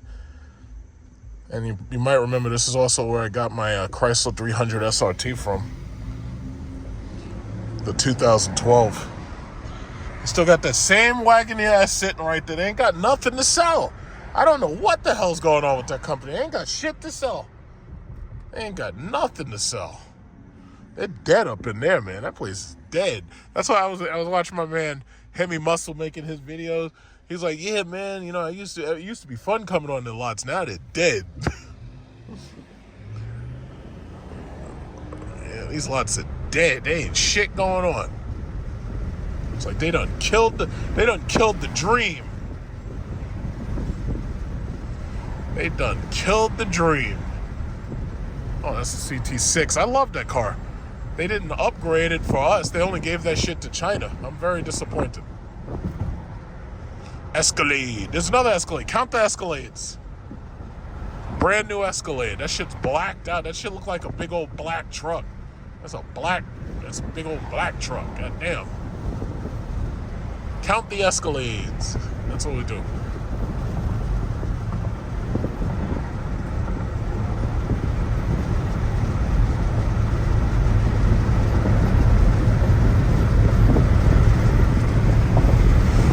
Yes, Oyster Bay. I came over here to test drive the BMW 750 against the Mercedes S560.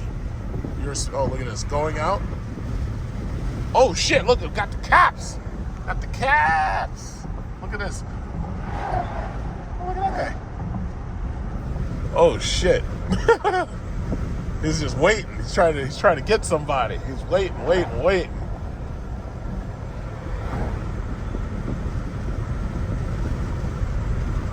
Oyster Bay caps. That's the first time I've seen them sitting right there. But this is such a long road until I guess they know somebody is bound to be speeding on it. Of course they speeding. It's like if you're going to set the state speed limit to 55 miles per hour, but you're dealing with cars that do 0 to 60 in 4 seconds. I mean, come on, really? That's bullshit. I really if it was me in charge, I would make the speed limit like 65 or something, or 75. Yeah, 75. Or I would make it so that you had to get a special license, and that special license allows you to exceed the speed limit by like 30 miles per hour.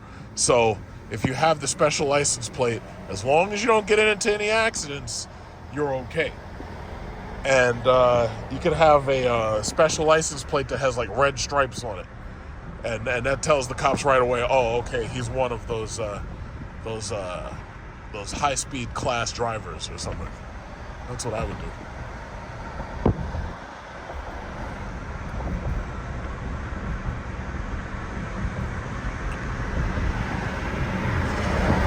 Long Island University. This must be the CW Post campus. Yeah, I came here trying to go to this school, and I was looking for a football scholarship. Oh, Ferrari. And they didn't offer me enough money. I was like, yo, I'm not paying. Like, if it was $30,000 a year, Escalade. That's number 2. That's an Escalade V, too.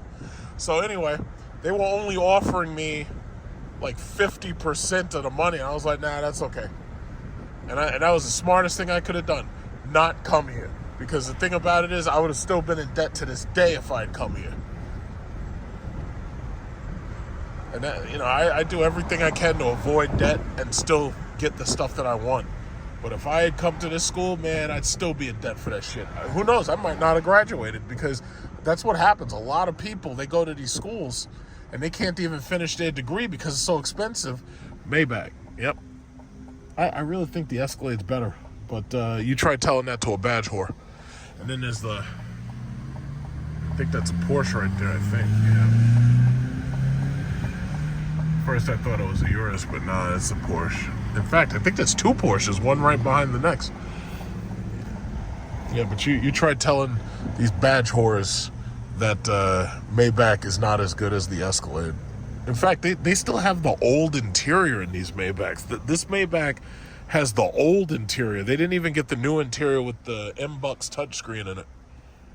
But you try telling badge whores. You try telling the badge whores that Maybach is not that great.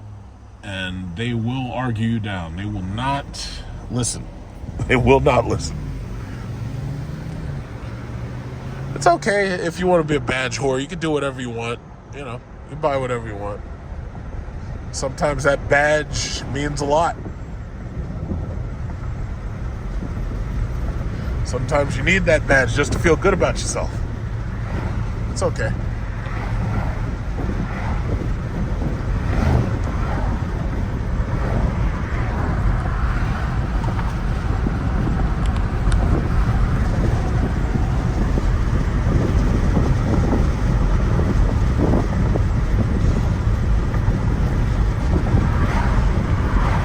Silver S-Class, I like that. Who's buying gas out there? This place looks like some shit from some old country movie. That can't be a real gas stop. That has to be like just a detour, or you just pull over or something. It can't be real. This is Northern Boulevard, Jericho Turnpike, Huntington. Where's Route 110 is further up. Okay, so okay, I see. So Northern Boulevard goes around and it becomes something else. Alright, so I could just keep going up and I'll still get to where I'm going. It's just that I'm further up than... Oh yeah, I know what it is. I'm a little bit further up than I expected to be. Because I didn't take the LIE.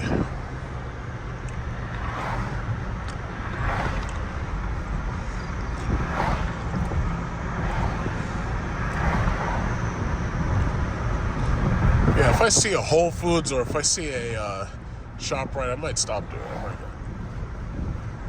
Just to get a couple of...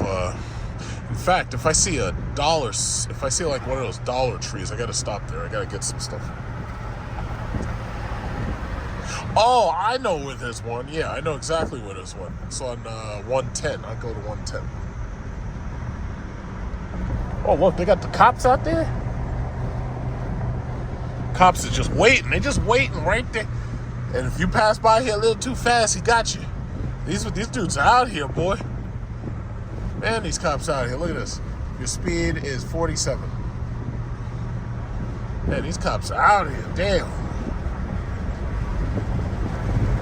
They're not playing. All right. It's just a nice day. Nice drive, nice day. It looks great. So I just finished doing my shopping. Had to put the cart back. The Whole Foods market right here. You know, it's funny. Whole Foods, in my opinion, I don't usually come here, but it's really just a more fancy version of the Amazon Fresh Store. It's like the same thing, you know? It's like, I really honestly didn't see that much of a difference. So, there's really nothing else in here I gotta get, so. Yeah, you can feel it in the air. It's back to school. It's like everybody, right now, it's like you're slowing down, back to school. They got Tesla Model Y right there for the handicap parking. All right. Yeah, but it's a nice day. It's a very nice day. I think what I'll do is I'll drive out my battery until about Monday, and I'll probably recharge Monday. Momo Car, she's the owner. Welcome to Salsa Burgers. Spin around, Momo. Yeah.